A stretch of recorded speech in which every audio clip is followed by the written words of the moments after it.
Hello, this is Shauna Liffey again with a new template for Adobe InDesign for the Premiere magazine template, and let's get started. I'm going to walk you through how to add all the ear images and text and change colors, change fonts to all the pages within this template.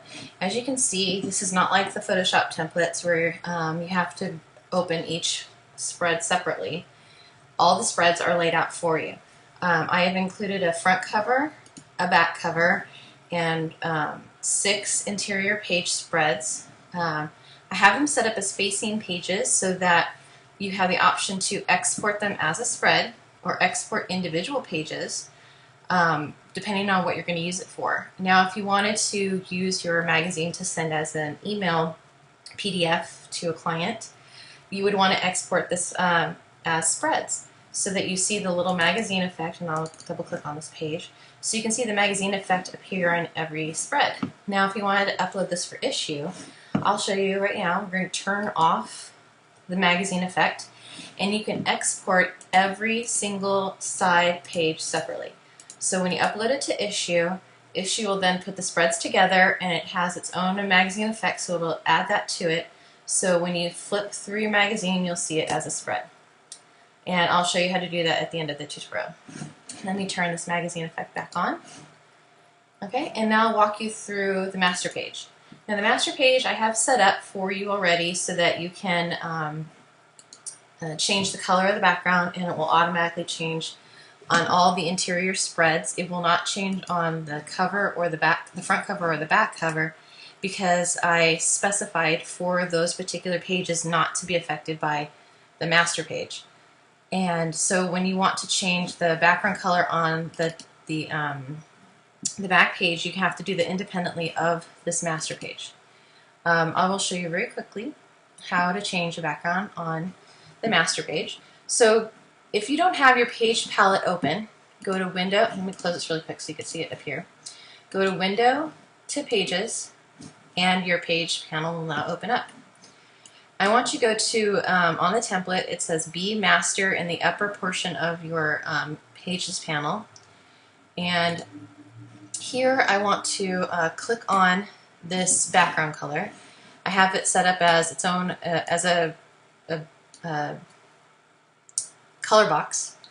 You can add an image to this and screen it back so that that same image appears on all your backgrounds. You can add a like say a damask background to your entire document so that it will then have its same kind of like a wallpaper damask background on all these pages. Or you can change the color. Right now I have this color set as a Pantone light warm gray. I'm going to go to my swatches palette, and if you don't have your swatches palette open, let me close this. All you have to do is go to Window to swatches, and it might be under color. Yeah, it's under color. So go to Window to Color to Swatches, and your swatch panel will open, and you can click and drag this into another panel and collapse them with each other so they're out of your way, so you don't have a whole bunch of panels opened all throughout your document and kind of getting in your way. So if you have all these open like this, just collapse them with each other. Let me close this one and open it up. Okay. So if I wanted to put these panels together, all I have to do is put one and put it underneath another one, like this, and then close them. Oops. Close them up. There's these little double arrows right here. Close them up. Double close, and take the paragraph and put it up in this one as well. And I'm just going to drag, oops, sorry about that. Moved the wrong thing. Pull the panel until you see this little blue line appear underneath the other group of panels. That means it's attached, and you can let it go and they'll snap right in. And then you double click the arrow to open it up. There's these little, it's like and I can't zoom in on it but because they're very small, but you can see this little up and down arrow. This opens and closes that panel. So you can take this entire group and then attach it to the rest of the panels. Just a fun little thing, and it just makes things easier. Kind of put them all in a little compartment and put them away until you need them. I'm going to do the same thing with the layers because I don't need that out right now. Now back to the master page. Click on this kind of a cream color tan background. And I'm going to go to my swatches panel, and I'm going to drag this out so we can see it a little bit better. And I'm going to open it up. All I'm doing is clicking and dragging my mouse to open that up and down. See right there? It's very easy. And I'm going to select, making sure that my fill box is in the foreground. You'll see this little outline with a red line through it. That's a stroke. So click on the fill, and I'm just going to click on a new color. And you see right here that all of them on the interior spreads have changed their background color. And it's just, this is what the master page does. It controls all the pages simultaneously within your document. Now, if you don't have master pages set up and you open up a document and start adding pages, you'll have to click on each page individually in order to change it. But if you set up all that stuff in master pages ahead of time, then you don't have to mess with that. And it just makes it easier to work with your template, and all you have to do is plug in everything that you need and you're done. This entire process should take no more than 2 hours depending on how many pages you add. If you add more pages to the template that I have right now, it may take you a little bit longer, but the tutorial will probably run about 2 hours, so it should take you about that long to get your magazine done. And you export it all from this program, and you are done within 2.5, 3.5 hours tops to get your magazine up and ready to go. Okay, so I'm going to leave this background color the same. I'm going to show you the footer here. I have the footer already set up, and you'll see that it has a B in the front of this text and a B on this side. The B indicates that I have assigned a page numbering sequence to that. So when I go into the next spread, it says page 2 and page 3, and I have page 4 and page 5. So if I go to page 13, 12 and 13, I can add another spread, insert pages. So go to this, let me cancel that again. So in your pages panel, click on this little arrow with 4 little lines that's in the upper right hand corner of your pages panel. Click on that and go to insert page. Now I want to add 2 pages. If I just added 1, I would get another page just like this, for like the back page. But I want to add another spread. So I need to add 2 pages to this. So just instead of 1, add 2. And I want to put this after, insert this after page 13. So it will appear underneath 13. And I want it to have the B master settings on it, because it then will have the same background color, and it will then go in sequence of the page numbering, so it should be page 14 and 15. So set it after page 13, after page 13, master B, 2 pages, click OK. And now I have page 14 and page 15. And it's automatically numbered for you. Now we can also adjust the footer, so go click on the B master page again, and I want you to use your type tool. It looks like the little T in this tools panel, and I want you to select only the part that says your portrait studio. Now I want you to type in your portrait studio's name. Mine is Shauna Lofi Portraits. So I misspelled my name, or mistyped my name. Okay. And I added this little extra piece right here for issue number 1. You could put the month and year. I also have this little icon right here, which you can change. You can delete this if you don't want it and just make a couple spaces. You can go back, you can highlight it and put a line, a dash, a straight line, or a slant, what the hell they call it, forward slash or a backward slash to this. Or any kind of icon. If you have some fonts that have little fun little icons in them, you can select this and replace that graphic or that item with it. How I made the bullet is I just hold down the Option key and select the number 8 on my keyboard, and it makes a little dot. You can also change the font. So let's change. You can select. I have to select everything. So if you want the number and the text to change in your footer, select everything. And just pick another font. I'll just randomly pick a font, and you can see that it changed. Be wary, I'm going to zoom in here. Be wary of the font that you choose, because this font doesn't look very good in all caps. So if you picked a font that doesn't look good in all caps, I'll zoom out a little bit so you can see this. Select that font again, or select that line of text again. You go to Type, Change Case to Title Case, and it will go upper, lower for every word. Okay, so just depending on the font that you choose, you'll want to change that. I'm going to go back to the original as the template, and I'm going to change the color to show you how to do that. So I'm going to select all this text again, and I can change the color. So not only can I change the font, can I change the wording by selecting and typing something else in. I can also change color and font. Okay, I'm going to go back to the original, and I'm going to go over to the other side and show you. Zoom in here. And the right side of the footer has your website. Now when you type this in here, type in your website name right now. I'm going to type in mine, Shauna Lofi. And I have the .com already in there for you. Again, do not touch this B, otherwise it'll throw the sequence off with page numbering. And again, same thing, you can select all this, change the color, change the font, picking another random one. Let's see. Another script font which does not look good in all caps. I'm going to go to type, change case to title case. Actually, I'm going to change that to, this one needs to go to lowercase, so just type in another lowercase w. So now I have shaunalofi.com, and now all my page numbers will have the same font as well. So I'll double click on my master page just to show you how it's, that master page now changes it to on every single spread. The footer on every spread, you'll notice the numbers changing and the text stays the same, and it's all in the new color and font choice that you selected. Now I'm going to go back into the master page, and I'm going to hit Command Z a couple of times so I can go back to the template font and colors that I have. Because for me, for my brand, that's what mine look like. I like the coral and the warm grays for my brand.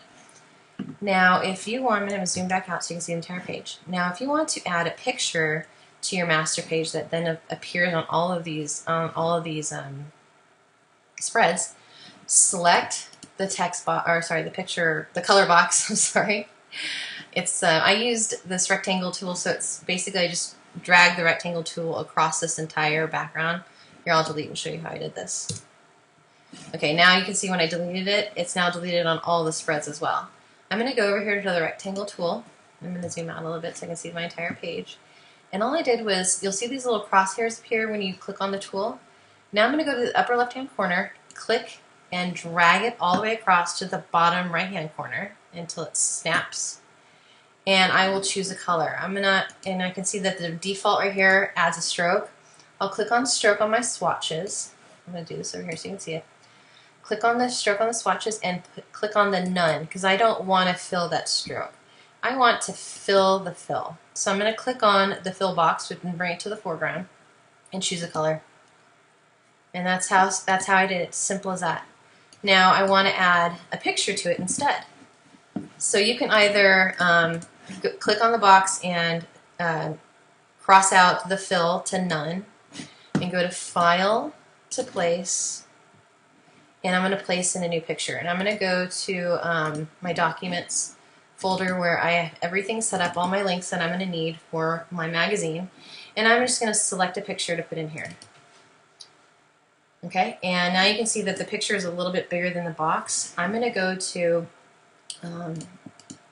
Object, Select, Content. You have to make sure that you have the box selected. So if you don't have it selected, go to make sure your selection tool is chosen, click on the picture, go to Object, Select, Content. And it's going to choose, now you can see as a white line appear, it's choosing the picture that we placed inside the rectangle box. So I'm going to go to Object, Fitting, Fit Content Proportionally, and now it's going to snap the picture to the size of the box that we created. But you can still see I have some space here and space here because the picture isn't quite as wide as it needs to be. So I'm just going to increase the size a little bit. I'm going to hold down my Shift key, and I'm going to grab this little white box that's in the middle of my picture, hold down my Shift key, and drag up until I fill the majority of that in. And I actually want to bring it a little bit higher because I want to crop a little bit of her head out there just because it looks better. And then I'm going to reposition this image a little bit over so it's not quite cutting off all of her face. Alright, I'm going to go back to the selection tool and select off. Now I'm going to hit the W key so that I can gray out the entire whiteboard, and it hides the guides temporarily so I can see what it's going to look like when it's a PDF. So now I can go and click on all of my spreads, and you can see that that picture is appeared as the background in every single spread. Now, say you don't want them to be, that background to be 100% opacity. Let's go back into the master page, select the image, and I'm going to lower the opacity. So I'm going to go into the effects panel, and I actually have mine already open. Again, if you don't have this open, just go to the Windows palette and go to effects and click on that and it'll open. If you have a check mark, that means it's open. If there is no check mark, that means it's not open. So I'm going to go into the opacity, set it 100%. I'm going to bring it down to 10. Just type in 10, hit enter, and it lowered the opacity of that image. Okay? But it's going to be the opacity of a white background because we don't have a color in that box. Now say you want it to be have a solid color but have that picture as a ghost image over a solid color. And all you have to do is make sure that fill is still selected in the swatches and click the color. Oops, sorry, I didn't have it selected. Okay, that's not working. Hang on 1 second. Alright. And then let's bring this back up to 100%. Try that again. Alright, real-time troubleshooting here, people. Alright, make sure I got that. Alright, let's delete this picture and try it over again. I'm going to delete. And I'm going to choose a color. Clicked on the fill. It should fill it. There we go. Now I'm going to go to click on this picture again, or the image again, or the box of color again. Go to File, to Place, select this image. It's filled it up again. Okay, and I'm going to click on my direct selection tool. It's a little arrow with the white arrow instead of the black arrow like our selection tool. And I'm going to click on the image, and the red box should appear, so that means you're selecting on the image. And I'm going to lower the opacity to 10%. And now it's a screen back on the color. Now I don't like the color. I'm going to go back to the regular selection tool. I want to change the color. So I'm going to change it to maybe that warm gray. So now you'll see on all of your spreads, you have the exact same ghost image on the background. Now say you don't like the image, you don't want to have the same image on every single spread. Instead, I'm going to put a textured background. So I'm going to click on, with my direct selection tool, click on that photograph and delete it using my keyboard. And I'm going to set this color box to a light warm gray again. And again, everything is changed on, because we're changing on the master page, all our spreads are changing. And I'm going to open up a piece of that I have on a damask background that I have on my marketing, and have it on my business cards. So I'm going to open that up, and I think I saved my texture already. Let's see, I might have it in my documents. Nope, I don't. So I'm going to go into the file where I have my damask background. I already have it in a business card. Don't have patience with me while I open it up. Try to remember where I have it. Business card, there it is. Okay, this is an InDesign file I already have created. I'm just going to grab the content in here. I'm going to copy it. I'm going to paste it on here, and I notice I have my little tabs open. Every tab opens up a new, every time you open up a new file, a tab will appear. So I'm just clicking through the tabs of the two documents, InDesign documents I have open. I'm going to go back into the other InDesign file, and in my master page I'm just going to hit paste. And you can see this textured background. Since I already had this set up, I actually purchased this on iStock, and it gave me an EPS file which I opened up in InDesign, and I changed the color around, and I haven't changed the opacity already. But what I need to do is bring this opacity back to 100. I need to make my background a little bit larger because as you can see, it's a lot more narrower than my, my page. So I'm just going to duplicate this, click and drag, holding down the Option key, and I'm just duplicating my background a little bit. And it looks like it's bumping up next to each other. It's like one continuous piece. Good. Now I'm going to group these together. I'm shift clicking on both my images, and I'm hitting Command G to group. Okay, and now I have a nice larger piece to work with. So I'm just gonna select this. Oops, I think I might have grouped it in with something else. Ungroup that. Command Shift G will ungroup. Yeah, I have it. It's selecting underneath that highlight and shadow I have on the master page. I'm just gonna move it over off this artboard. I'm gonna hit W so I can see my white background again. And I'm just gonna move this over a little bit and hit Command G to group it. So now those two pieces are grouped together. I'm going to send it back to the center. I'm zooming out, hitting Command minus on my keyboard so I can see the entire page. Now I want this background to be a little bit bigger. So I'm going to, I can do it two ways, holding down the Shift key and grabbing those little white boxes around the bounding of the, it's called the bounding box of the object. Holding down my Shift key to constrain the proportions, I'm just going to enlarge it. This is one way to do it, and it's about the same size as my document, my spread. Another way I can do this, I'm going to hit Command Z to bring it back to the size, is to select this piece, hit Command X to cut, click on your background color, and I'm going to go to File, to Place, File to Paste. Edit to paste into. Gosh, sorry about that. So now I've pasted my graphic inside the color box right here, just like we did the picture. And I'm going to go to click off of this in the whiteboard area. Good. Click on my the color box again. Go to Object, select Content. So now I selected the content inside the rectangle in the color box, and I'm going to go to Object to fit content proportionally. And now it's filled up just like with a photograph, filled it into the rectangle box. Oh, sorry, the rectangle that we have set in on our spread.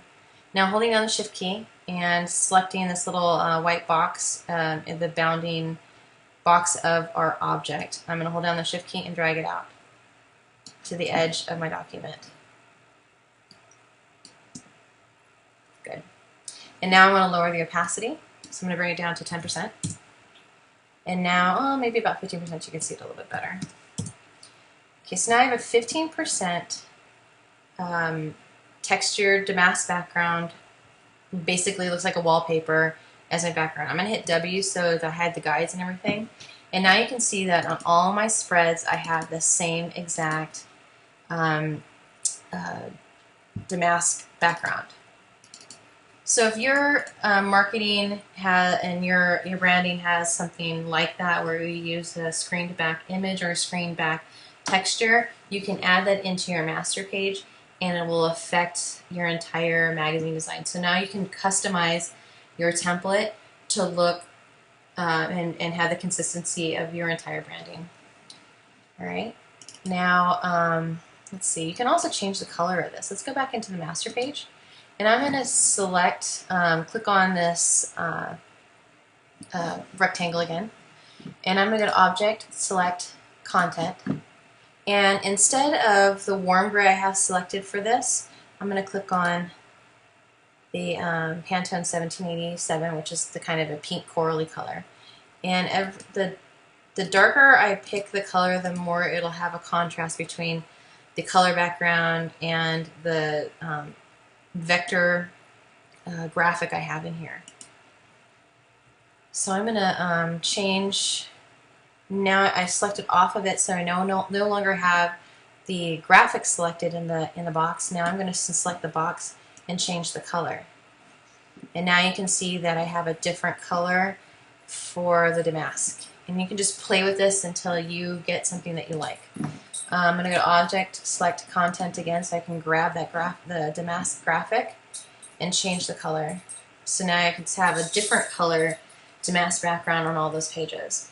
And again, you can do this, you can buy stripes, you can buy plaid, you can buy all sorts of different background textures on iStock. And you'll have to find out what there's like different kinds of royalty-free images that you can find. You can make your own, but iStock has specific rules you have to follow to use these types of things, whether or not you're going to use it for digital or distribution, or if it's just for yourself only, you're not going to be distributing or printing anything or selling anything. You're going to have to look at the rules and the legal on that. I'm going to go ahead and delete this because I don't need this. I don't want it on my magazine. And I'm going to go back to the light warm gray. All right. And let's see. Let me just pause for a moment. Okay, now that we have our master page the way that we want it and all our spreads are now affected, let's go in and start editing our cover page. Here you can do the same thing. You can change the text color, you can change the font. All you need to do is get the type tool, select it, and start typing something else. Maybe you want your masthead to be portraits. Okay, and now you can see that that font, or when I typed it out, it's a little bit bigger than the magazine was. So I'm going to select my my box that's now hidden and hit Option Command C on my keyboard. Oh, it didn't work. Maybe it's Command Shift C. Okay, never mind. Sometimes it works, sometimes it doesn't. Again, another troubleshooting that I'm going to have to do. You'll see that this little green box will appear, and you'll see this little red, another little red box with a cross through it. That just means that your text isn't showing in the text box. It's a simple fix. Just click and drag out the corner until you see it, and it fits in there. Now hit Command Shift C, or sorry, Command Option C, and now the bounding box for the text is closer to your text, and you just click and move it over and reposition it. I'm going to go back to magazine. So you can Command Z a couple times to go back.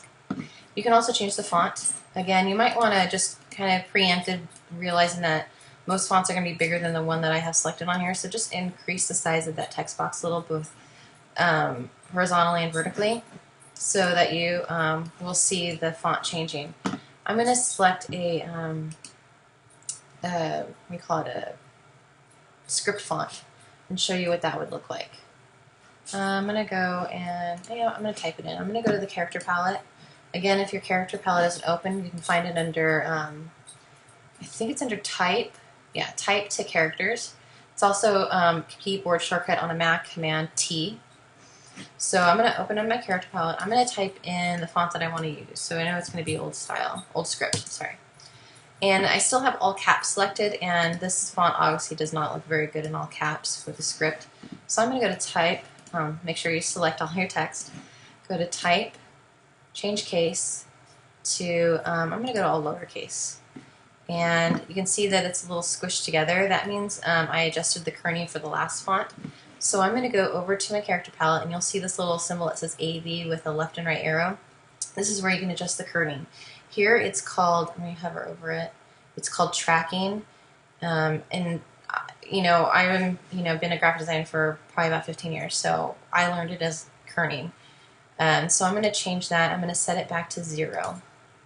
And so this font, it looks best when the kerning's set at 0 because it's got little lines that connect each letter. And I'm going to make this a little bit bigger. So I'm just going to increase the font size. I have 108. Maybe I'll just increase it, maybe do 125 and see what that looks like. Still not big enough. Maybe go to 175. Now we're getting a little bit bigger. And maybe 200. Too big. Command Z. And let's try one other thing. I'm going to hit Option Command C again to bring the bounding box in. And my baseline shift is a little bit off here, so just ignore that. You'll see when I click on it, you have a lot of space here. Just ignore that for a moment. And I'm going to increase the percentages. So I'm going to go up to the Type % tool up here, vertical scale, and I'm going to increase it by maybe about 110. And I'm going to hit my tab key so it'll, oops, my bad, it's not doing it. Hold on one second, let me figure this out. Oh, I see, I had the wrong thing selected. I'm going to click on this, on the magazine text again, and I'm going to change the, let me hover over this, the scaling. I'm going to select the, it's the X percent, scale X percentage, the top one, and I'm going to type in 110%. And if I hit the tab key, it'll change it directly to the Y, scale Y percentage. So it just automatically does it for me when I hit tab. And I'm just going to move this up a little bit. Okay.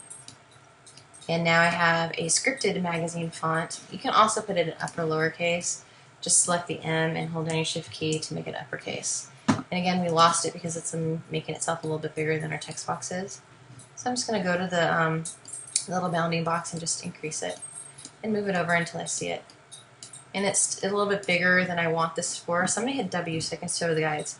This is called the safe area right here. I want this to be, oops, it looks like I accidentally added my master page to this. I'll just fix that in a moment. Let me hit the W again. I don't want my text to be butting up right to the end of my magazine, especially if I go to print it. I want to show some space between those letters. So again, I'm just going to decrease the percentage here. I'm going to go down to 90 and hit tab.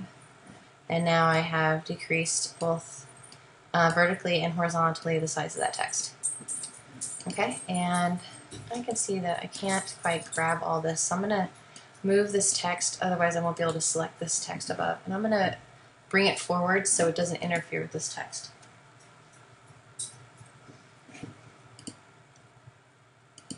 Okay, so I'm going to move the magazine out of the way because I want to bring this text forward. Object, arrange. Oh, it is different. Never mind. Maybe this one is. Oh, they're all different, so I don't even worry. I must have set that up already in the template. So, yay. Made this a little bit easier for you. So now I have the magazine selected. I'm just going to move it up a little bit.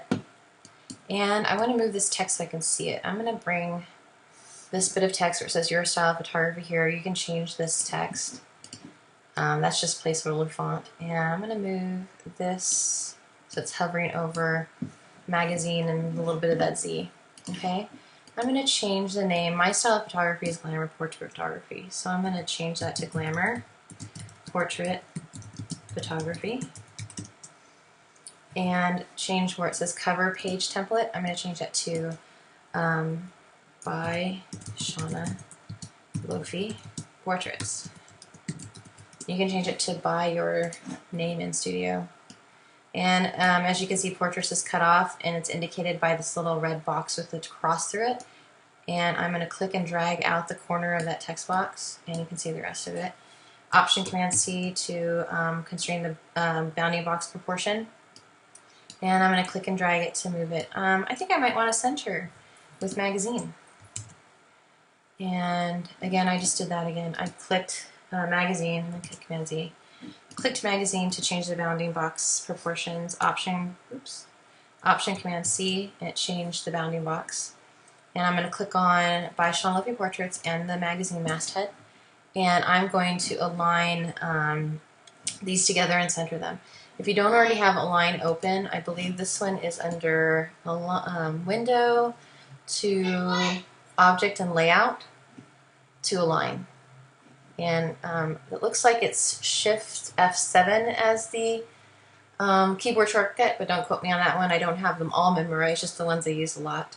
So again, if your Align panel is not open, go to Window, Object, Layout to Align. Okay, and I'm going to, with those two images selected, I'm just going to hit the center, Align horizontal centers. So now magazine and by Shauna Lofi Portraits is aligned center with each other. And I think I want to make this text just a little bit bigger. So I'm going to go over to the percentage and I'm going to bring it up to 125% and hit tab. Okay, now if you want to do that manually, I'm going to hit Command Z again. Open up the text box, make it a little bit bigger because you know that the font's going to get larger. I'm going to select all this text, go to my character palette, and right now it's set at 10 points. I want to increase it to 14. So now I have larger text, and I hit Option Command C, constrain the proportions of that text box, and align it manually, just eyeing it right here, to be between the M and the E of magazine.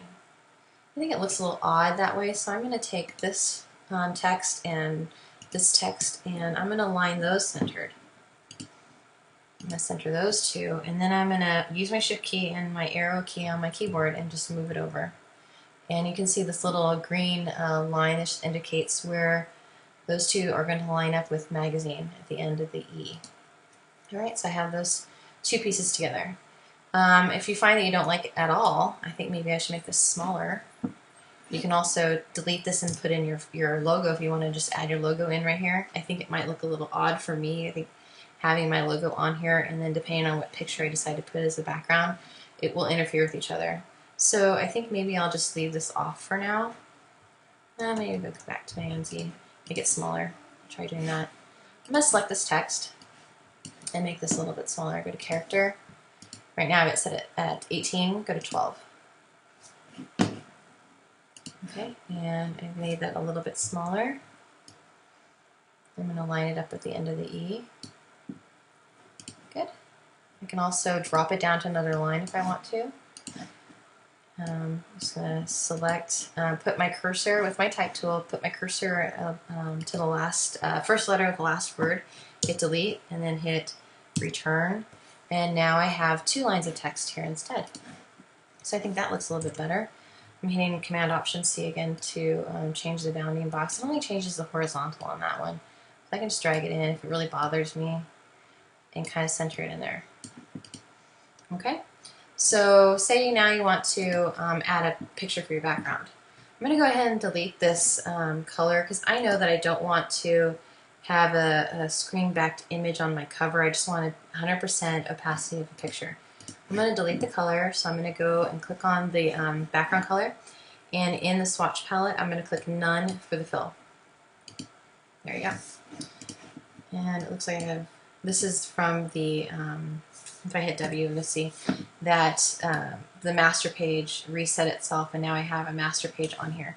Now what I want to do is click on my page, the cover page in my Pages panel, and I'm going to select to override all master items, all master page items on this page.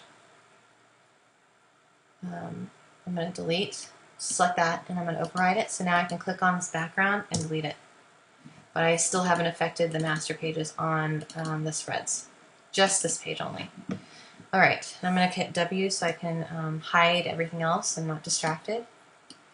Alright, and now I want to create a text box, because apparently it got deleted. So we're going to, sorry, let me go back here. Now I want to pick a rectangle frame tool, because this is what we're going to fill with the picture. Click and drag it across, top to bottom, and go to File, to Place, and I'm going to select my picture to put into that text box, or sorry, into that rectangle box. And I'm going to go to Object, select Content. It's now selected the content of my image. You can see it's much larger than the page. Object, Fitting, Fit Content Proportionally. And again, we have a little bit more space. I'm going to go to my Direct Selection tool, and I'm going to select the image. And I'm going to click on this little white box in the middle of the image and hold my Shift key down and just drag it up. And drag it down below to make it a little bit larger. Good. Now, you can see here where you want to position your masthead. I have a little bit covering, a little bit of the Z covering her eye. I want to change that. So with my selection tool, I'm going to select the text, Shift to select, and with my Shift and arrow key, I'm just going to move it over, move it up a little bit. I don't particularly care for the script font, but I'm not going to change this right now. You can change this on your template if you want to. And I'm going to move this over here because it's very, very light on this part of the image. And I have a little more contrast on here with this dark, with this text, so I'm going to move it over here. So you can just play around with it and till you like this layout. Now you can see that I've added some callouts here for you. What is this? I'm selecting something here. I have an extra bounding box or extra rectangle, so I'm going to just delete that. because I don't need it. And now you can see I have some placeholder text here for you to put in some callouts. Now the callouts you can use, and you can see these in magazines where they have little callouts of what the issue has. For me, I kind of have it pertaining to what I offer my clients. Like if I do a glam dress, I'll write something in there about it. Or if I have a new product, I'll put it out there. So like, hey, folio boxes, 10, order a folio box and have beautiful images displayed in a frame and change out your frame. But you want to keep it nice and sweet. So what I do is I write out all of my text that I'm going to have in my magazine ahead of time so that I don't have to write it while I'm designing, and it saves me some time. I'm going to go ahead and I saved mine in my stickies. It opens up automatically. I have all my text written out. So I'm going to go to the part that has all my callouts. I have my first one, which is view my gorgeous before and after portrait gallery on my website. I'm going to select that text, hit Command-C to copy, and I'm going to go back into my InDesign template, click on the T type tool, and select the first callout text and click and highlight it. And I'm going to hit Command-V as in Victor to paste. And now I have my new bit of text in there, and you can see that it automatically selects or changes it to the text color and font style that I have already in the template. Again, if you want to change that, just highlight the text and go to your character palette and select a new font. You can also change the color again. So just go over your swatch palette with the text selected and change the color. I want to go back to this original color that I have. And I want to change the leading. The leading is the space between each line of text. It's a little close right here, and I want to just separate that a little bit. So I'm going to select all that text and go over to my character palette. My leading is the indicated next with it looks like a fraction of an A on top of another A with a little line, and if you hover over it, it says leading. Right now it's at 18. I'm just going to bump it up to 21. It gives me a little extra space. Now you can see a line of text disappeared. Just go to the, click on the selection tool, and the green bounding box with the white boxes will appear. Just click and drag it down, and your line of text will appear again. Option Command-C to constrain the proportions of that text box. And I'm going to add the next bit of text. Go back into my previously written content, and I'm going to select the next callout, copy, and paste with the type tool onto my cover. And again, it took the font and size, color, and style that I already have selected. I lost a little bit of that text, so I'm going to drag it down. And I'm going to select my type tool and move my cursor to the line that I want to bring up, and hit delete and space. And it's showing almost all of my text. Just going to drag this out a little bit to fit it. Oh, there we go. Perfect. And I'm going to use my arrow key to center it between these two bits of copy. And I'm going to scroll up and get my next bit of text. Copy and paste it. Grabbing my type tool again, selecting all that text that I want to change, Command-V to paste. And again, I lost a little bit of that text. Go to my selection tool, grab the end of the bounding box, and drag it out. Alright, and I think I want an ampersand to move to the next line, so I'm going to select that space between the ampersand and the makeover, and I'm going to hit return on my keyboard and drop it down to the next line of text. Okay, let me zoom back out. Alright, and you'll see I have another little bit of text here. You can delete this if you don't want it on here, or if you want to call your issue something different. Here's where you can go to change it. Again, select this text, change the color, change the font. Maybe you want I'm just going to select another script font, and you'll notice that it's a larger font size and style than the one I had here, so just drag out your text box and move it over and center everything the way that you want it to be. And again, you can lower the size of that, decrease the size of your font, select it, go to your character palette, and just change the size. You can either choose one from the drop-down menu or type it in manually. I'll drop it down to 90 points. And it makes my text smaller. And again, I can change the color. Simple as that. I'm going to go back to the template, font and color that I had here. and I'm going to the next page. Now I have all these picture placement boxes already set up for you. I have one that has a solid color. You can delete that color once you place an image on there. You can leave it. I have two other image boxes here with outlines. You can change this outline. Just simply click on the image box and go to your swatch palette. I have the fill selected. I'm going to click on the stroke, and I'm just going to change the stroke color. I can also change the size by going to the stroke palette. Now if you don't have that open, again, you can find it under Window, just Stroke, and I have it check marked because that means I have it opened. And I can click on the drop down menu and change it to any point size that I want to.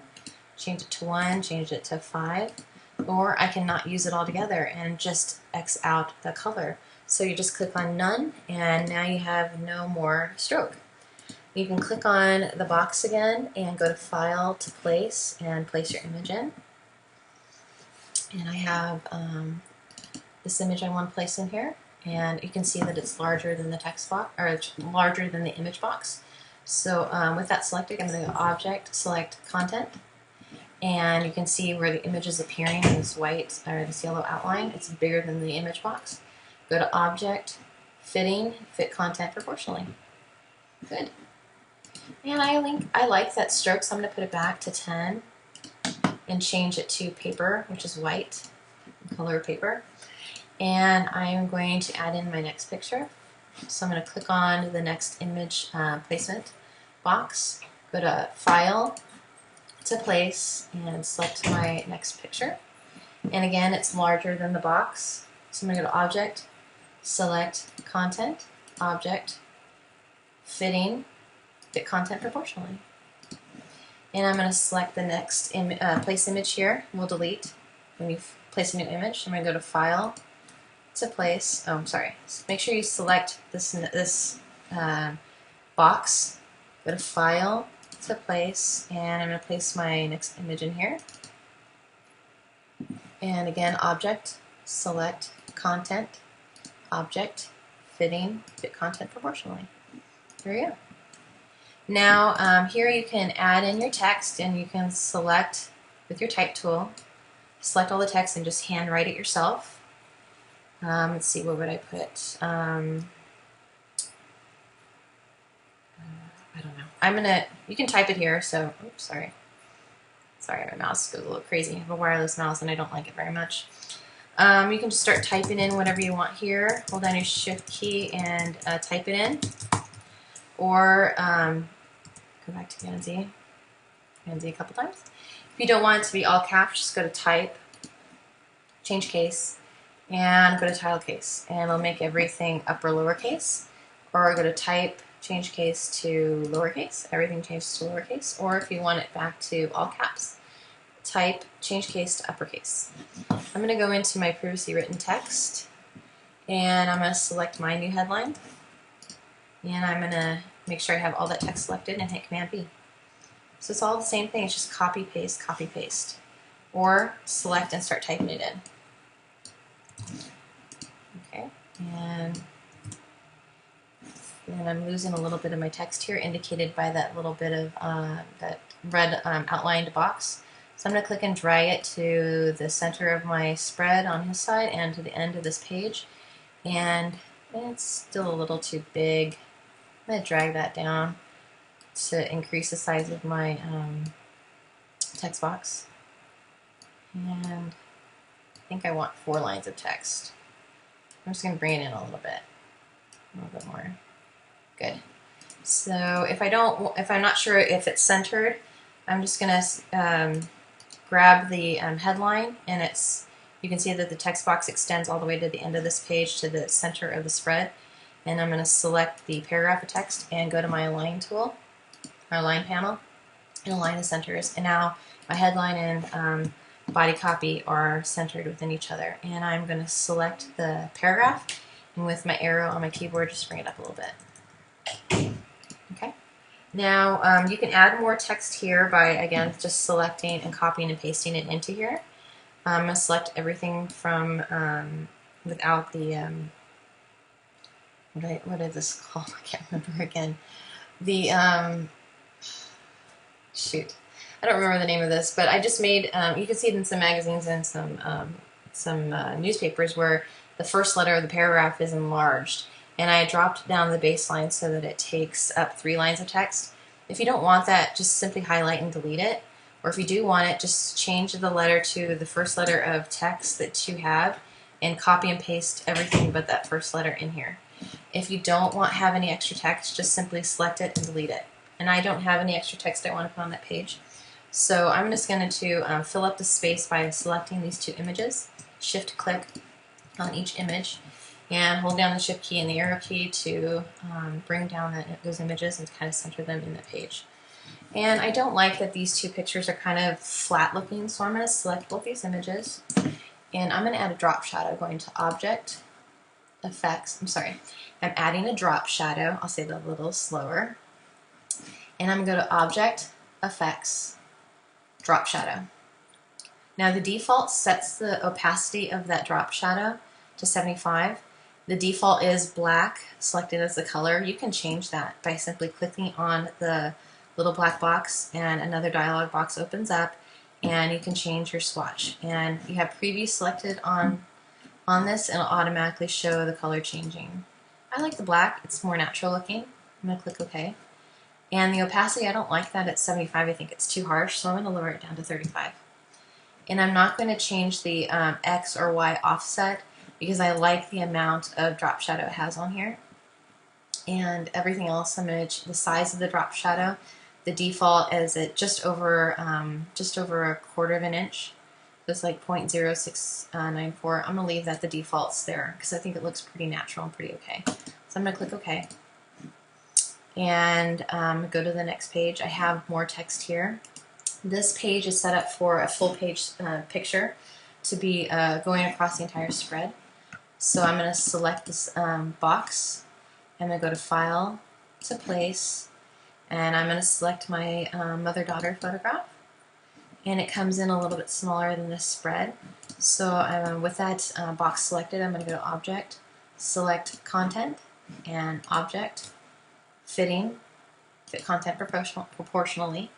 Again, the image isn't quite the exact same size as my spread, so I'm going to, holding down the Shift key, sorry, losing my mouse is going crazy.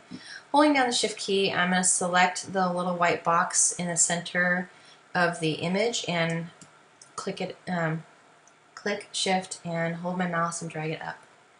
And I want to trim and crop that picture to just the top of her head. And now you'll see that her the spread is actually cutting off in the middle of her face. You don't want to do this. So I'm actually just going to move her picture over a little bit until it doesn't cut off and just on the outside of the hairline and the face line. I'm going to have to make the size of my picture a little bit bigger, holding on the Shift key, dragging out the corner to make it a little bit bigger.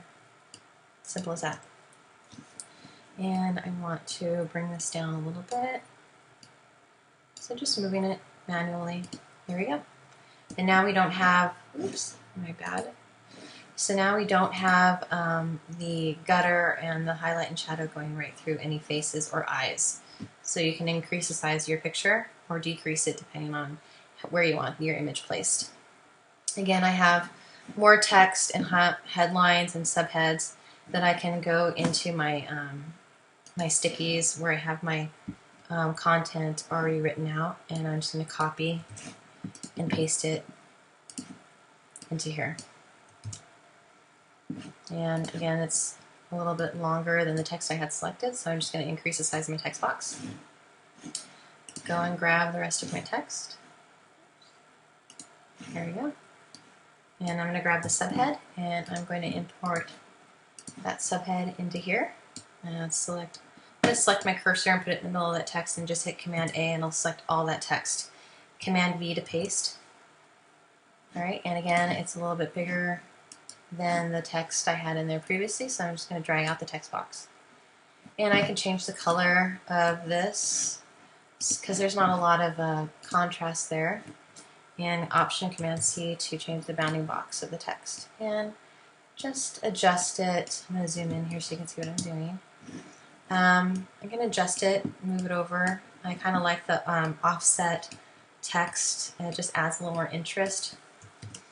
And again, you can select and change your font. Just select a new font in your character palette and just scroll through and try to find it, or you can type it in. And I'm going to leave this text here. And I have some more text I added here. Again, I have another little larger first letter font that I have the baseline drop down a little bit, just to add a little interest to it, make it a little more a little graphic element to the text and make it not so boring. So again, just change it to the first letter that you have selected in your text, or it could be a C, it could be A, it could be a D. Command Z on that one. Go back to the original, go to your text, and mine's a C, so I'm going to change mine to a C. Command C, or Shift C, capital C. And I'm going to choose everything but that C, copy and paste it. All my text. Copy.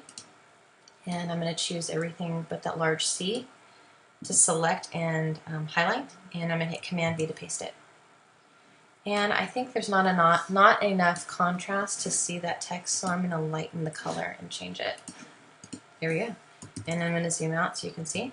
And I've changed my first spread.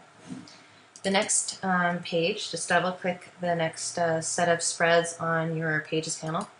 And here I have two separate image boxes, so it fills up one page here, and the page on the left and the page on the right. Again, just select your image box, File, Place, and I'm going to place my next picture. And again, it comes in a little bit smaller. Go to Object, select Content. It's selecting the content that I placed in there, that picture that I placed. Object, Fitting, Fit Content Proportionally. And again, it's just fitting it from top to bottom. I'm going to hold down my Shift key, grab a corner, and enlarge the picture until it fits in the way that I want it to. And cropped in, oops, and grab it. And just drag it to the center. Even if you go over, it's not going to show up because I have the image only to the 8.5 by 11 page. So you can make that image as large as you want and crop it however you see fit for that. And I like just cutting off just a little bit of her hair. It's perfectly cropped in there. I'm going to select the next box. It looks invisible, but it really isn't. It's just an invisible box over the background color, which we have on our master page, so it affects all of our spreads. Go to File, to Place, and I'm going to select the next picture. And again, it's not fitting in there, so Object, select Content, Object, Fitting, Fill Content Proportionally. Holding down my Shift key, grabbing one of the bounding boxes, and just fitting that picture centered within that image box. I don't have any text on here, but you can add text if you want to. You can create your own text boxes by clicking on the Type tool and clicking and dragging and just start typing in anything you want. The default will be black, so hit Command A to select all that text and change it to the paper color if you want to, or any color that you have in your swatches palette. And go to the character palette and change the font size. I can make it 30, so now it's bigger. And I change the color, I can change the font style. So maybe I want to change it to Old Style Script, regular. And now it's changed. So you can add text, or you can copy and paste if you like the way this heading, headline, and subhead look. Just go back to page 4 and 5 and hold down the Shift key to shift and select both those pieces of text. Hit Command C to copy. And either scroll to the next spread that you want to paste it on, or double click on the Pages panel to get there, and just hit Command V to paste. And now you can add more text to the spread if you want to, and then of course change the text. Let's call this Children's Portraits. Oops. Portraits. And I can change the color because it's not a lot of contrast between her color of her of her dress and that color choice or color swatch I had for the font. And if you don't want this, you just want it to say children's portraits, you can just delete that extra line or add a subhead if you want to. I'm going to delete this because I don't want any text on here. Again, if you want to add more text to it, just go in and copy and paste this font style, a paragraph from another page so that you can copy the color and font style. And again, it's just a matter of copying, going to the page, and pasting it. So if you want a paragraph of text rather than a headline, you can just add that in there and just copy and paste your text and new text into this text box. Go ahead and delete that. Let's get to something a little more complicated. The next page I have set up for another full page spread. You can change the text on here, or you can move it around. Maybe you want all your text to be on one side of the page. Just move it over and then adjust the text box however you want, and select all this text and start typing it in, or go to your pre-written text and copy and paste it in. And I have a quote page set up, so if you have maybe you have a quote, or you're on your bio of your website, you want to copy and paste it in here. Mine's pre-written. You can copy and paste and use these quotes as well, or you can delete the quotes if you don't like them. Just simply select them and delete them. And you can change the color and font style on here as well. This one is set up for an image to be placed in this box, and you can have a half-page image in this box. Just go to File, File to Place, and I'll place an image of Kelly in here. And same thing, just use a direct selection tool and increase the size of the picture.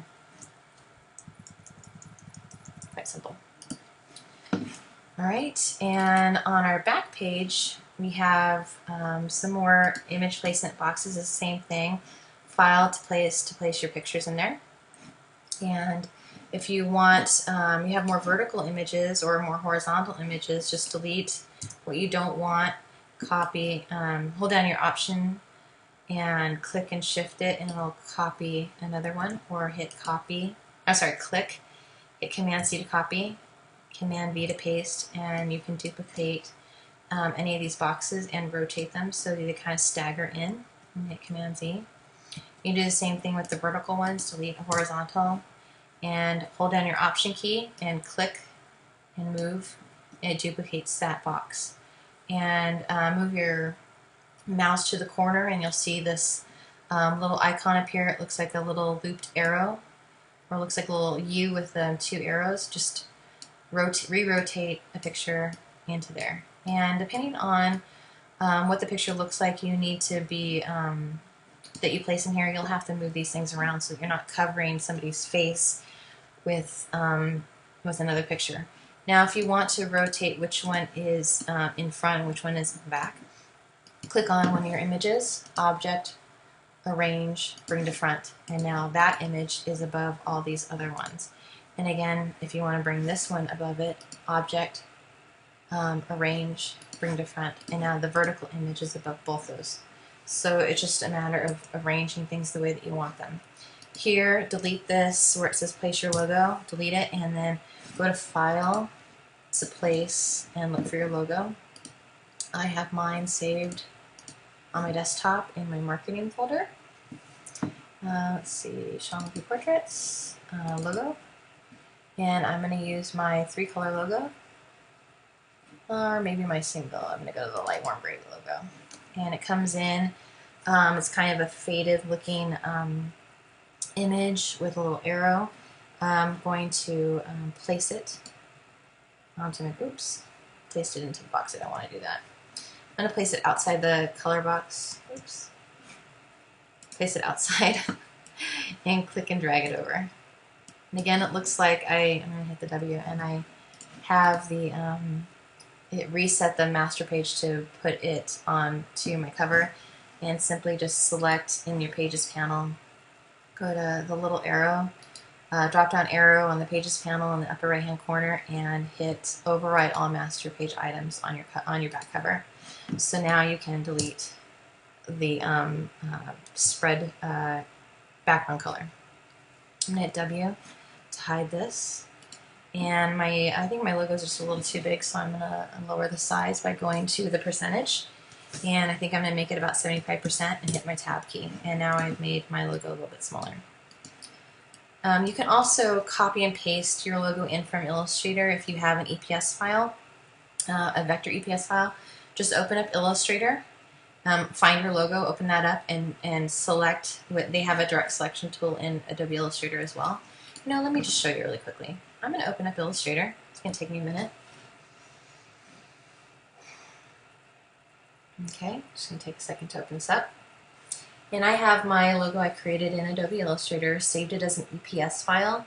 I have it saved in 3 different solid colors. I have 3 major colors that I use for my logo: the coral, the light warm gray, and dark warm gray. I'm going to open up my logos. Okay, and it looks like it was the last file that I had open, so it defaults to that. I'm going to open up my 3-color logo. It opens up as an EPS file, vector.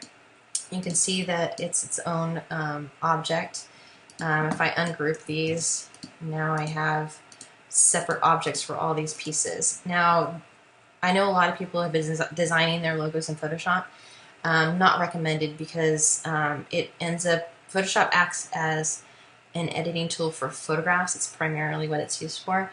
If you use Adobe Illustrator, you can manipulate more things in your logo than you can with Photoshop. So I'm going to, or if you hire a designer, most likely they're going to design your logo using Adobe Illustrator, and they'll give you the EPS files, they'll give you JPEGs, PNGs. The best one to use for InDesign is the EPS file. So I've opened up Illustrator. I'm going to use my selection tool and select by dragging my mouse over the entire logo. Hit Command-C to copy, and I'm going to go back into InDesign and delete this one because I don't need it. And I'm going to hit Command-V to paste. And it pasted the logo in there for me, and I can ungroup it and change the color, because InDesign works with vector and pixelated images, pixel-based images. Like Photoshop will have pixel-based images, Illustrator and InDesign use vector-based images. So I can go in and change the color of all these pieces if I want to using InDesign. And I'm going to make it the lighter, I'm going to want to change the fill, make it the lighter gray so I have more contrast. And I'm going to select by dragging across my selection tool, holding down my shift key to deselect my background. And I'm going to group that together, and I'm going to change it to the light warm gray. And I'm going to click and select all of that and hold down the shift key to deselect my background, Command G to group it, and I can hold down my shift key and change the size manually to the size I want my logo to be. See, really fun. This is the perfect example of why Illustrator is so much better to design your logos in. They have type tools in there so that you can just type in your text and start making your logos, and they have shape tools. You can make an Illustrator. They have shape tools in here so that you can make boxes, or you can make circles. Hold down your shift key and constrain the proportions and make an ellipse, or make a using the ellipse tool you can make a oval, or you can make a circle. You can even make stars. So you can get started on making basic logos in here. Again, using your type tool, I'm just going to put my cursor in anywhere on the page and just start typing my name, and I can change the font. And I can just use the selection tool, hold down my shift key, and just make it larger. Now this is a whole different tutorial for you, but I'm just running through really quick how you can make a text logo and change the color. I have my swatches palette already open for this, and I can change that and add a text font in there if I wanted to. I'm going to go ahead and quit out of this. I don't want to confuse you. No, I don't want to save it. So if you have a designer who's already made a logo for you, you can copy and paste it from Illustrator into InDesign. Alright, so say you've added in all of your pictures to all these pages, and you've changed, I have a page layout set up for you for your pricing guide. You can delete this and type in something else if you want to, or again, copy and paste all your text in here, change your prices, or if your menu items aren't quite the same as mine, you can add extra items. You can make copy and paste this if you want 2 pages of menu items for your pricing. Just select the box of text, hit copy, and hit paste, Command V to paste, and you can put in another section of text over here on the other page, and delete what you don't want. If you just want the menu items, just delete that, and you can add a whole extra set of content right there. Okay, and just change the size of the box, just bring it in, just like that. Or you can move it in over here. So now you have 2 columns of text. And if you're not quite sure, you don't want to eye it and see that they're lined up, you can drag in a guide. Just go to your rulers, and if you don't have them opened, just hit Command R on your keyboard. Mine disappears and it reappears. Command R as in robot. And use your selection tool and click on the ruler and drag down a guide. And I'm going to zoom in because I want my guide to be lined up with this bit of text right here. I'm going to click on my other text and line it up with that guide. So now I have 2 rows of text lined up with each other. I'm going to hit Command 0 to zoom out, W so that I can hide all my guides there.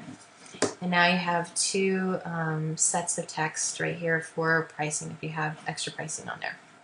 I'm going to go ahead and delete this.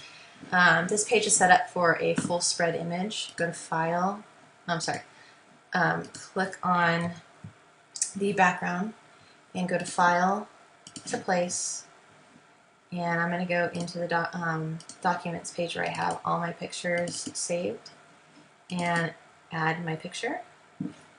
Object, select Content, Object, fit content proportionally. And again, pulling down my Shift key and dragging out the box of the image box to make it a little bit larger to fit in the background, and minus. Now, maybe you want to make this page 2 separate images, or you just want 1 image on here and just color on this page. Just go ahead and delete the image box, create a new one, go to your Tools palette, and select the rectangle frame tool and make a new image. You can make it the full size of the page, or you can make it a half-page image right here. Click and drag it to 5.5. Or if you want to use one of those frames, just add in a couple of frames of pictures right there. You can do that. You can also add in your own frames. So let's see, I'm going to select this and click and drag down to the full page, and I'm going to add a bunch of picture boxes without having to create them manually. So I'm holding down my my mouse still, and I'm going to click on the right arrow key on my keyboard, and I got 2 verticals, and I'm going to click the down arrow. Now I have 3. Go back, and if I click the up arrow, now I have 2 horizontal images, 3 horizontal images, and I'm going to click the right arrow key, and now I have 6 boxes. I'm going to let go, and now I can click on, click on each of these boxes and place another picture in there. So now I have a grid of images. Let me fill these with color so you can see them a little bit better. I'm going to fill that with white. Okay, now you can see that there is 6 pictures here. Now maybe I want to stagger them a little bit, so I'm going to go to my gap tool and click on that, and where am I?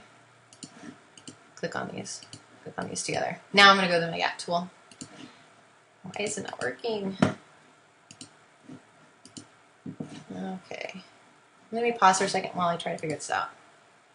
I figured it out. I'm just going to move my cursor, move my mouse over to where it will select the gap between these 2 images. So if I decided to change them myself and change the size and make this one more vertical, you'll see that there's space between here, and you kind of have to eye it and may not get exactly the same distance. So what you want to do is use the gap tool, is to select the gap tool and move it to just select the gap between these two images, and I can slide it over. And now I have one vertical image and one larger horizontal image. And I'm going to slide this one over to the left and kind of stagger my pictures a little bit. I'm going to make this one a little bit more of a square with the horizontal, and I'm going to leave these two here, just like that. So you can kind of stagger your grid and make it anything you want to. You can also change the verticals on them as well. So I'm going to change all of these. So I'm going to grab it so it takes, when you see it highlight the whole thing rather than just a part of it, I'm going to click and drag it up. So it's changing all four of these pictures at the same time. So now I have two verticals on top, one larger here and one more, two horizontals, one square, and then one vertical image. So you can stagger and change these all you want. Just kind of play with them until you get a nice little grid that you want. And each one of these, go to File, click on it, go to File, to Place, and put a picture in there. Go to Object, select Object, select Content, selecting the image in there, Object, Fitting, Fit Content Proportionally. So now I can shift and hold, make it a little bit larger and drag it out with my mouse so I can fit that picture in there. Put another picture in here, File, to Place. Let's see, place this image in here. Just imagine I haven't used this picture before. I didn't put enough pictures in to fill these grids, but these are just examples. File, Object, select Content, Object, Fitting, Fit Content Proportionally. And I'm going to hold down my Shift key and drag out the bounding box a little bit to fill in this box. Good. And I can see this one isn't quite fitting in there all the way yet. Drag it out a little bit more. So you can add in anything you want for this image, or for this grid, add in more pictures, pick verticals and pick horizontals to fit into there. And then you can change your content over here and add your price list. Or flip it and select all these pictures by clicking and dragging to select them all. Move it over here, move it out of the way, and group them by Command G to group them. And I'm going to select all this text and move it over to the right side. And take this group and move it over here. So you can move things around and change them to anywhere you want to. And it can all be done in one document file, which is the greatest thing about designing your magazines in InDesign. Now, if you don't want to design all your grids, I actually added in an extra InDesign file into the template that has a few grid options already selected for you. So you can just open up that document and copy, select them. Just have to go to the grids, just with your selection tool, just click and drag over them. Hit Command C to copy, and then Command V to paste into this document. I think I might have them saved on here. Let me look and see. I'm pretty sure I have that file here for me to open it up. My templates, InDesign template. Let me pause for a minute while I try to find this. Okay, so I have included another file called Photo Grids, and you can see it opens up and it opens up as an untitled document. But that's what the other document is. They're just a bunch of pages I have laid out with grids. And if you want to use any of these grid layouts, all you have to do is select, click and drag across them to select them, copy and paste them, go into your, close that document, I don't need it open. Go back into your magazine template and select the page, or you can add any page, and just hit Command V to paste, and you can paste this grid of image boxes in here. Move it over and just start clicking and placing all your pictures in there. And if you want to add another page, just do the same thing. Click on the last page, go to Insert Page, and add a new spread. Again, you have to add in 2 pages for the spreads, and select the page you want to put them after and create new spreads. Let's see what else. I think that's just the basics of the template. Now for exporting, I'm going to go to one of my finished documents. I'm going to close this up really quick. Not close it up. Open up a finished magazine so I can show you what the exports look like. Let me pause this for a minute while I try to find that file. Okay, now we're going to get ready to export, but say you came to, you want to change out maybe your cover picture, you decided you want to use it someplace else in your image. I'm going to go to a finished magazine layout, and say I want to change out this cover page, and I don't want to have to go to File to Place. There's another way you can do that. Go into your Links panel, and again, if you don't have it open, just go to Window to Links, and it automatically selects the picture that I have I'm clicking on. See how it highlights it in the links? I'm going to put a new picture in there. So I'm going to go to click on the upper right hand corner. It looks like a down arrow with 4 little lines. Click on that and go to Relink and search for a new picture and just place it in there by double clicking. So you can change out your cover image quite easily that way rather than having to go in and File to Place again. It's just another way of doing it. Okay, and I'm going to go back to Command Z because I like the other picture as my cover. Alright, now right now we only have this document set up for digital viewing, so we have no bleeds on this document, but maybe you want to send this off to a printer to actually have a physical printed piece of that. We can do this. I'm going to hit W to show my background image. I'm going to delete this because these are just notes I added to the template in case, for people who already bought this template before I made the tutorial. Now I'm going to go into the document setup. So I'm going to go to File to Document Setup, and on this dialog box you'll see a little bleed section, top, bottom, inside, and outside. Now I want to add 0.25, which is a 1/4 of an inch bleed to the entire document. So if I type in 0.125 and then you hit Tab, it'll fill all of those, or you can just do it manually, put 0.25, 0.125, 0.125 on all of these, all the way across. And I'm keeping the facing pages. I don't want to change anything else about my document. Just click OK. And now you'll see a red outline appear on all your pages.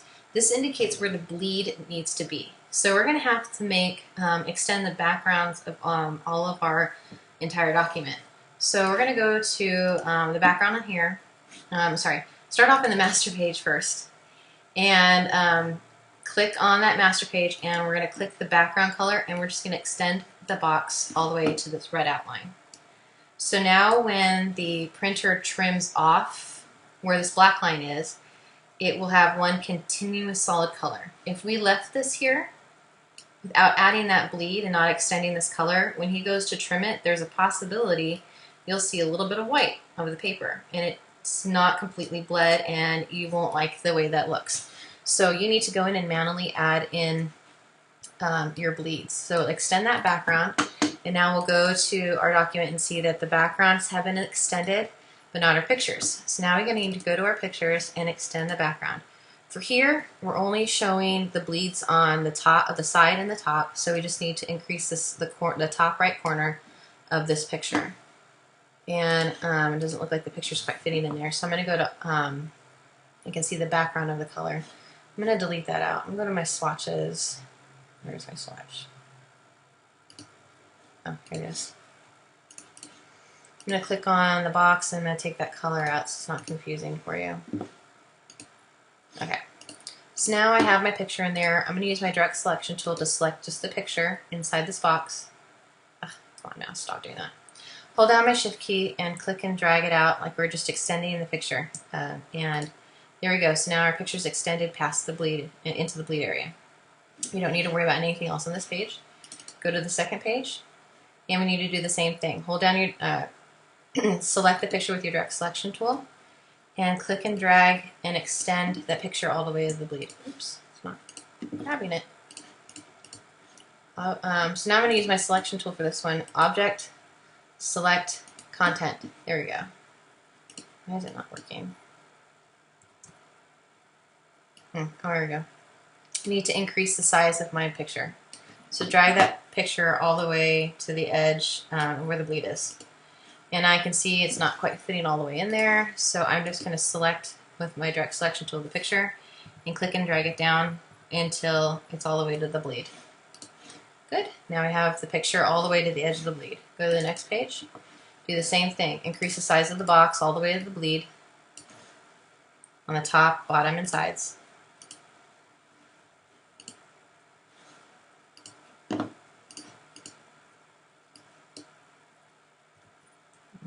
Oops, I don't think it's in there. X. Oh, I see. See what I did there. Oops. Okay. This box I dragged a little bit too far down. So I'm going to bring this bounding box back up to the bleed. Okay. And with my direct selection tool, selecting the image. It's now in yellow outline. Holding down my shift key and dragging the size of that picture out. Doing the same thing with the selection tool for the picture on the right. Just dragging the rectangle frame to the edge of the bleed. Direct selection tool to increase the size of the picture all the way to the bleed. And center that a little bit more. Good. It's not quite all the way to the end of the bleed there. Good. And again, going to the next page and doing the same thing. I didn't put this on the template because some people might get confused with this, so that one's already done. So I'm going to just show you how to do this manually in the tutorial. Click on this picture, and it only needs to be extended on the side. And now I need to increase the size of the picture a little bit and bring it out that way. And I want to bring it down because I don't want to cut off that much of her head. And for here, we need to extend 3 sides for the bleed. So extend the size of this rectangle frame. With my direct selection tool, I'm going to select the picture and bring it to the edge of the bleed. Next picture. Again, selecting just the 3 sides and dragging them out. Direct selection tool for the picture. And drag it out to the bleed. And the same with the right picture.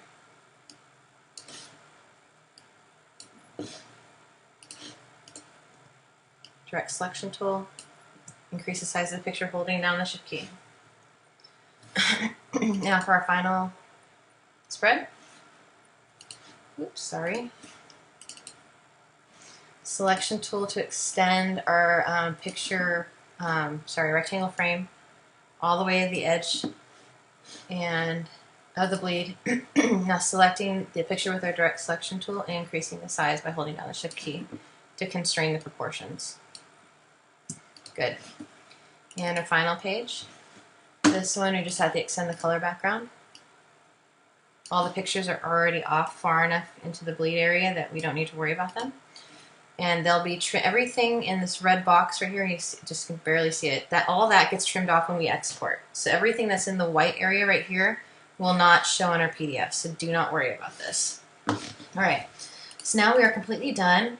We're going to save it, File, Save As, and I already have my document saved in a file name that I already have. Just if yours comes up untitled, just go ahead and type in a file name for yours. I would also advise, and I didn't show this during the tutorial, to save your file periodically as you're doing this because you don't want to lose anything. So do this after you change your master pages in the first couple of steps in the beginning of this tutorial. Go and save your document and name your file. So I'm just going to leave this as the same name, Magazine Issue 1, June 2013, and I'm going to hit save. Now, Let's run a spell check to make sure everything in our document is spelled correctly, because the last thing you want to do is after you've uploaded it to issue is having to do it all over again because you noticed a mistake. So let's go back to our cover page. Oops, and I didn't change the cover here. Okay, I'm going to extend the background here on the cover. Good. And I can see a little bit of the background color, and I actually want to see the picture. Holding on the Shift key and dragging the picture out to the top and the bottom, so now it extends all the way to the bleed on that as well. Okay, and I'm going to hit File to save, or Command S on your keyboard as a keyboard shortcut. I'm going to hit W to kind of hide all the guides and everything that I don't need. Actually, I'm going to leave it open so you can see the bleeds, so it's not confusing. Okay, so we're going to go File, Edit, to Spell Check, to Spelling, to Spell Check. And now we have another dialog box that shows up. Let's put this in the center over here. And right now, let's see, let's hit Done for a second. I'm going to go to the cover page. Okay, Edit, Spelling, check Spelling. And it's going to the first word that it sees as either uncapitalized or misspelled. And because I have the sentence broken up, it doesn't see that it's actually one entire sentence because I have it as two separate lines of text. You know that it's correct, so just ignore it. So we're going to skip this one. It doesn't need to be capitalized. Precession, it's not showing up in the dictionary, so any words that you know or actual words that are spelled correctly, like your name or your website, these things will pop up. You can add it to the dictionary, so I'm just going to hit Add. So now next time when it comes up, it won't say it's misspelled. Here we have another uncapitalized sentence, but or word, but it doesn't need to be. I'm going to hit Skip. Gallery, it says it's uncapitalized. I'm not going to worry about that. Celebrate, it's broken up because I have the C and the rest of the word separated, so I'm going to skip that one. Showcases, I don't want to capitalize that. Again, I don't want to capitalize that because it's broke up a staggered sentence for graphic purposes only. Again, another word that it just shows up as misspelled, but it's not.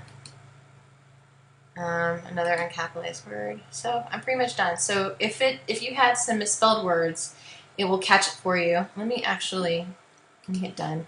I'm going to misspell a word here so you can see it.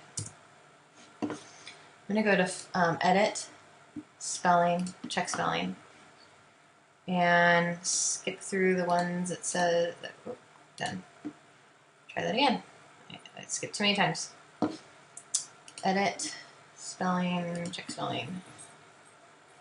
I know that one is fine. I know that one's fine. Yes, we went through that one already. Went through that one already. Oh, sessions. See? C's a misspelled word. Now it gives you suggested corrections, and you know that's supposed to be spelled with 2 S's, so I'm going to select that and hit Change. And everything else, it says it's supposed to be capitalized, but it's not supposed to be. And I'm done, so I'm going to hit Done. Okay, and selection tool to deselect off of there. Hit Command S or File to save. All right, and now we're going to export our files. I'm going to go back to the cover. I'm going to go to File to Export. And I want to name this Dash Spreads because I'm going to export the spread version first. So we have the name of my magazine because I already have it saved, Dash Spreads. And I'm going to select the format as Adobe PDF Print and hit Save. Another dialog pops up. And under General, it's going to ask for pages. I don't want the range. I don't want it to export only 1 to 2 or 1 to 5. I want to export all my pages. So I'm going to select all. And I'm going to export this as a spread. So now it'll show all these lovely interior spread pages, but the cover and the back cover will not be a spread because they're designed as single pages. And under compression, I have mine set as sampling all of my images that are above 450, or for images above 450. Everything's set to 300 so that it brings the file size down a little bit more. The file size compatibility, if you bring it down to 4, it'll make the image size, or sorry, the document size even smaller. or you can leave it at 5. It just means that it can be opened up in Acrobat 4 and above, or 5 and above, depending on which one you choose. Now, because we're not print, this one is not for print, we do not need crops or bleeds, so if any of these are selected, just deselect them, okay? Output, if we're going to print something, then we need to change the ink right now, but we don't, because this is just viewable on, it's a digital view. The rest of these presets we don't need to worry about. So I'm going to go back to General, and I'm going to hit Export.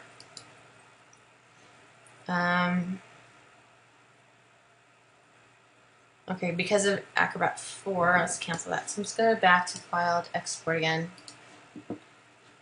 Okay, we have spread selected. Doing this over again. I'm going to go back to Acrobat 5 as my compatibility for this one so that dialog box does not pop up again. And we shouldn't need to change anything else because we already had it changed. Yeah, everything else is good. I'm going to hit Export.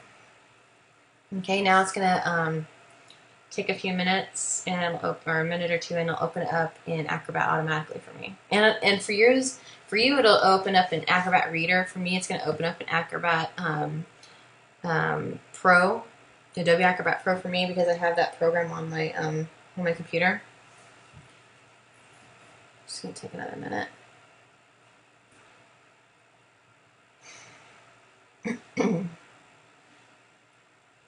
Okay, while we're waiting, we can actually export the file for Pages. So let's go to File to Export again.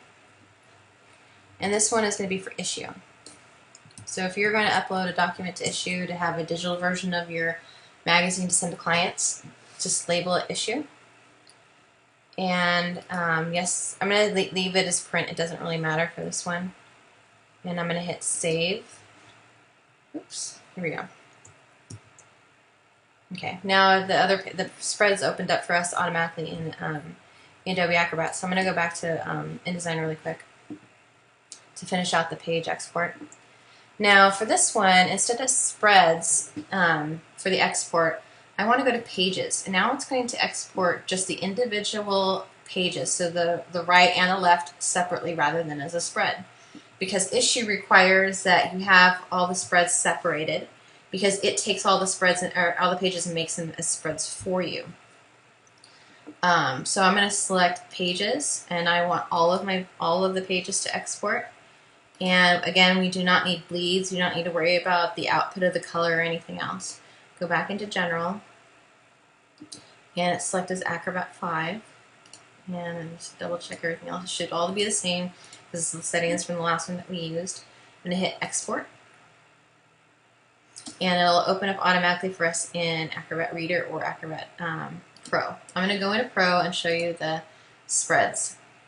I'm going to click on the page thumbnails, and it shows how it exported all of those images as spreads for you. Okay. Now one thing I didn't do, and I just realized this, is that for Pages, for Issue, we needed to take that highlight and shadow off, so I can redo this for you. But I'm going to wait until it pops open in Adobe Illustrator to show you. I'm sorry, Adobe Acrobat to show you. So the pages, if you're going to email it, you're going to want the highlight and shadow to be in there, because that's the whole effect for the whole magazine effect. And so when you send this off to your client, it'll open up in Acrobat Reader just like this, and all you have to do is scroll through all the pages to see them. Okay, let's go to the pages now. It's done. Okay, I'm going to Command 0 to show that, and to constrain the proportion of that view into the computer frame. Now you'll see we saw the highlight and shadow on here. I forgot to delete that and show you how to turn that off so that it doesn't show up in our issue document. So we're going to do this over again. I'm going to close this one up and go back into InDesign. And I'm going to go over to my Layers palette. And if Layers isn't open, you can find that under Window, Layers. Go to my Layers palette, and the item that says Magazine Effect, you'll see this little eye, little icon that looks like an eyeball. Just click that, and it'll turn that off. I have I had it set up on the master page so that it's the same effect on all these pages. So if I go here, obviously I can't select it and delete it. I'm only selecting the picture, but I can't select the highlight. But if I can do this two ways. I can go to the to the highlight and delete this. I'm sorry, to the master page and click and delete it. But I don't want to accidentally save over it and then not have the magazine effect in there. So what I'm going to do is just go to the layers palette and hide it. So now when I go and click on all my spreads, the magazine highlight is not there anymore. So let's go to File, to Export, and I want to name this issue because I'm saving over the previous one that I just saved with the highlight and shadow. And I'm going to hit Save. Yes, I want to replace that. And make sure Pages is selected, everything else should still be the same. I'm going to hit Export. And it'll be a minute or two before it opens up automatically in Acrobat for me. And the reason I have mine set up as automatic, when I go to the export page, I'm just going to replace this just to show you really, I can't do it right now. Hang on. Well, there was an option in that dialog box when I was exporting it as a PDF to show it automatically opens up in Adobe Acrobat for me. And if you don't have that selected, it won't do this. You'll have to actually go into Adobe Acrobat and open it up for yourself. So while we're waiting for that to open, there we go. And now it shows all the individual pages in sequence without the highlight and shadow. Okay, now you can take this file as it is and upload it to Issue. Or if you, also you can do one more step so that it doesn't take quite as long to upload. We're going to reduce the file size because right now I think, let me open this up in the Finder. Go to my documents. Okay. This file right now is just the issue file is at 13.6. You can take that and upload it to Issue, but it'll take a little bit longer because the file size is so large. So what I want to do is go to File, and you can only do this in Acrobat Pro. Go to File to Save as Other, to reduce size PDF. And I'm going to take it down to 7.0 and later, and click OK. And I want to resave it over the issue file. It's already existing in there, and hit Save. And yes, I want to replace it.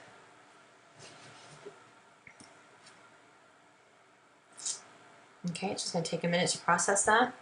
And you can see the progress bar is taking its time to do that. And it should bring it down to just under 3 or maybe just over 3 megs. And we're going to ignore that. I don't need to worry about that. And now I'm going to go back into the Finder. And yeah, just over 3 megs. Now it's 3.3. So it's a lot smaller file. So we're going to do the same thing with, I'm going to close this because we don't need it open anymore. I'm going to do the same thing with the spreads, because if you see the spread file, it also is, this one's 14.4. We want to reduce that. Anything under 10 megs for email is much better, and it guarantees it'll actually go through. Otherwise, it's going to take a long time, and it's going to take a while for the document to open up for your client. So we're going to go into File, Save as Other, Reduce Size PDF. Yeah, I want to save this. Okay. So what we want to do is bring it down to an Acrobat 7.0 and later. Click OK. And I want to save over the spread file that we had already there and replace it. So it might make that one probably about 4 megs. Okay, we're just waiting for it to process. This is going to take a little bit longer. This is just a little bit more memory and file size in there. It has to compress. Here it goes. And we're going to ignore that dialog box. Doesn't pertain to us. And now we're going to go back in and see the file size. So yeah, 3.5 for that one. Perfect size for emailing. Okay, I'm going to close these up. Right. And now I'm going to show you how to export this for print. Now that we have our bleed set up for the document, we don't have to do anything else. Now we can, there's 2 ways we can do this. We can export this, export for print, and this we're going to call it the print file. Just call it print. So it separates between issue and spread. Click Save. And under marks and bleeds, I want crop marks selected, and I want document bleeds selected so that it shows when we export it, it will have these bleeds on there. And output, I want to go to the ink manager, and I want all spots to process, and it makes all our Pantone colors 4-color process. So instead, if you had Pantone colors selected, it means that on top of the CMYK that it uses to print, it also needs to get a special Pantone color. Adding more colors makes your document more expensive to print. So if you, most online printers like Vistaprint, gotprint.com, they use 4-color process to do their printing, so you need to create a document that's printable as CMYK, cyan, magenta, yellow, and black. So if you don't have these selected, it shows these little squares with these gray dots. That means the Pantone color is showing and not CMYK. Just select all spots to process, and it will change everything to CMYK. If it doesn't, and you see one that shows up as a little gray dot in a square, and you see this little minus sign, just click on that little gray dot, and it'll change that Pantone color to CMYK. Click OK, and we don't need to worry about any of the other presets in here. And we're going to hit export. And now it's going to export my file as a PDF, and it'll show crop marks and bleeds in that document, and it'll show up and open up in Acrobat for us again. So just wait for that to process. There's also another way you can do this where if you are using a local printer, you can just package the file, and it will save all your images and your fonts, and it'll save a raw file of the InDesign document, so you can give the folder to them, and they can open up an InDesign and set it all up the way that they need to in order to print your document. So I'm going to go to the page thumbnails. Oh, I had the pages selected. Let's go back and do that again. I'm going to quit out of that. Sorry, missed one thing. I'm going to, some printers may want you to have that file where the pages are set up that way. I have not encountered many that do that. In fact, I'll set up everything as spreads, and I think I can do this here where I take this back page and move it up here to the cover page. Let's see, let me try this again. Usually it works. Oops.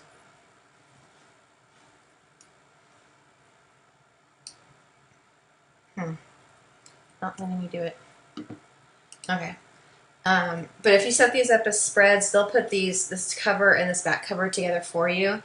Also, if you package up the file, because they may have so many different specifications that may confuse you because you're not used to setting up things for print, setting them to package file is so much better, because then they can create a printable document that works for them.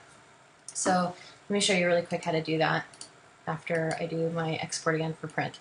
So go to File to Export, save it as a print. I'm going to save over the original or the existing print file. Hit Save. Yes, I want to replace it. And I had pages selected. I actually want to select spreads, and the crop marks and everything should still be the same.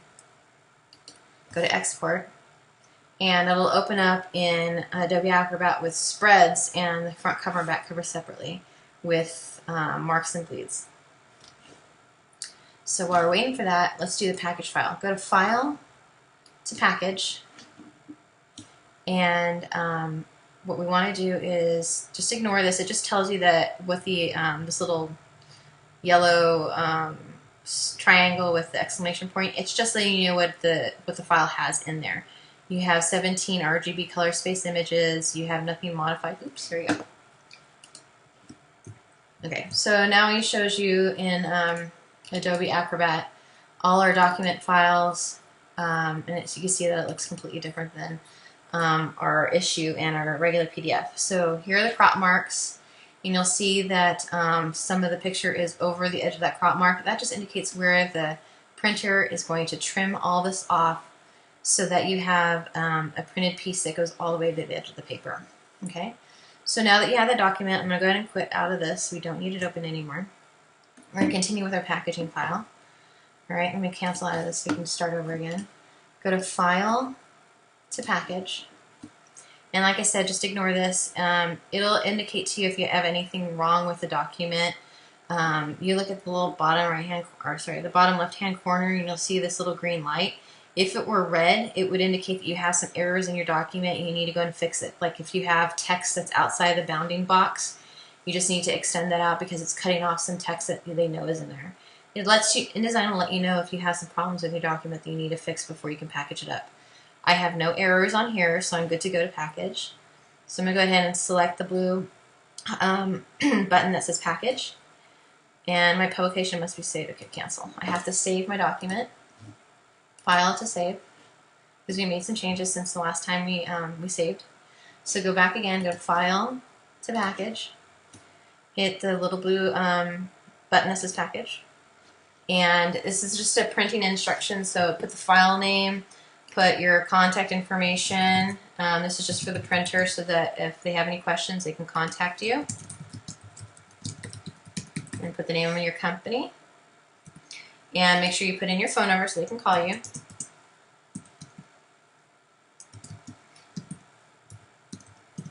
And any other instructions like what kind of paper you want, just so they have an extra note of that. You can put in your email address in there, special instructions like the type of paper you want, or if you want your cover to be a thicker paper and glossy, and then you want the interior to be, instead of cover, you want it to be text paper and glossy, 100 pound, you can indicate that if you know those kind of specific questions. This is something you can talk about with your printer, because it gets really complicated. Maybe you have an example to just show them this is how I want it to look, and by looking at it, they'll know what kind of paper was used for that piece. So you filled in all your information, hit continue, and we want to save this folder because it's going to give us another folder with all the links and fonts and our InDesign file, and we want to put it in someplace where we can find it. I put my original document into my documents folder.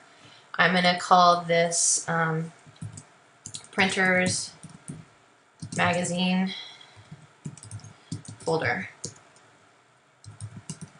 and then -H Shauna Lofi. Oops.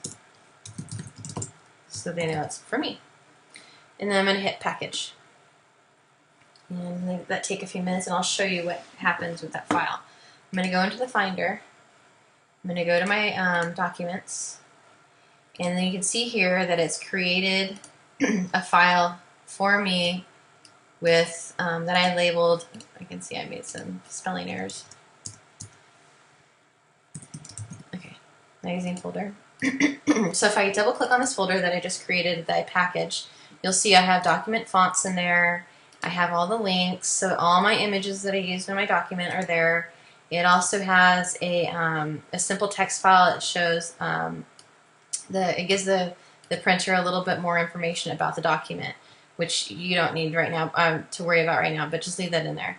And then you have your InDesign file. So when they open this up, they'll be able to have all the fonts and all the images to open up a document as if you can easily transport it. So you can take this thing, you take this, save it to a CD or save it to a thumb drive, and take it to a printer, and they can open it up on their computer without having to worry about missing images or missing text. Okay, this is a lot easier way of doing this if you don't know how to, you don't know a lot of specifics about printing. So I hope this helps you out, and if you have any questions, just email me. But just go ahead and follow the steps on every page and follow my exporting tips for issue and for email. Anyway, I hope you enjoy it, and have fun making your magazines.